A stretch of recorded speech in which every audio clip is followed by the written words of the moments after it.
Anyway, not just Florida, more than a dozen states propose so-called Don't Say Gay bills. This is from NPR. First Florida, then Alabama. Now lawmakers in Ohio and Louisiana are considering legislation that mimics the Florida law, and Texas Governor Greg Abbott says he'll make a similar bill a top priority in the next session. Across the United States, at least a dozen states are considering new legislation that in several ways will mirror Florida's new controversial law referred to by some opponents as Don't Say Gay. The specific details regarding the bill vary between states, but overall they seek to prohibit schools from using a curriculum or disclosing topics of gender identity or sexual orientation. The only problem is that's not true. If you were to say, hey, I read Romeo and Juliet when I was in 8th grade. I read Romeo and Juliet. Okay? What was that? Romeo, a man. Juliet, a woman. And the story is about them loving each other. Their sexual identity. Every time a he or a she pronoun is used in any literature ever, sexual identity, gender identity. So, are you going to ban Romeo and Juliet? Oh, no, of course. It's a Western culture. It's a story. So again, the problem is this is not true. It does not ban any topic of gender identity or sexual orientation. It only bans the minorities. It only bans the gay people and the trans people, or the non-binary people, or the genderqueer people. The straight people, the cis people, they're good. Because ultimately it's about enforcement.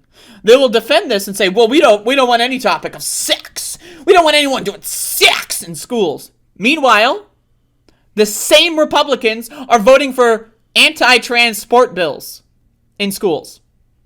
Oh, you might be thinking, well, we've got to protect the women's sports, right? Well, if you look at these anti-trans sports bills, look into these bills and see how they enforce this. How do you enforce it? How do you know if a kid is trans? If you have a new transfer student, how do you know if they're trans? Oh, well, if you look into the details of these bills, you will see that what they do is they provide mandatory genital checks for children. Someone has to, again, in order to verify that they're really this or that, what they have to do is check their genitals. Oh, but we don't want kids to know about sex, so we're going to inspect their genitals to make sure that they're the right one? Huh? Huh? What? The same Republicans also passing legislation that outlaws age requirements for marriage. So again, this is not about sexual orientation. Oh, we just don't want to talk about sex in general. It's, we don't want to talk about the gays. We want to fucking make sure that gay people are suffering, trans people are suffering.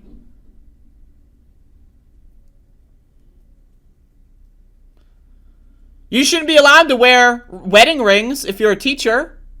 That's fucking kinky. That's a fetish lifestyle. Why are you wearing a ring? That's a sign of ownership. You might as well be wearing a collar, you fucking freak. Am I right?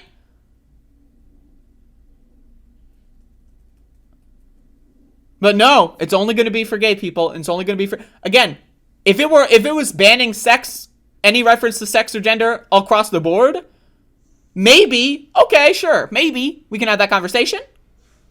But it's not. It's only banning gay, mention of gay people, mention of trans people. Romeo and Juliet's not going to get banned.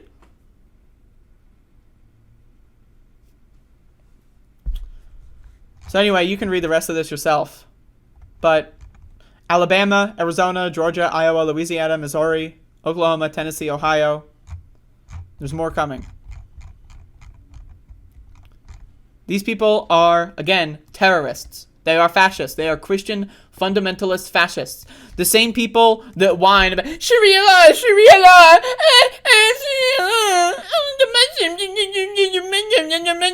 They're doing the same fucking shit. This is the American Taliban. These are Christian, fascist, white supremacist morons.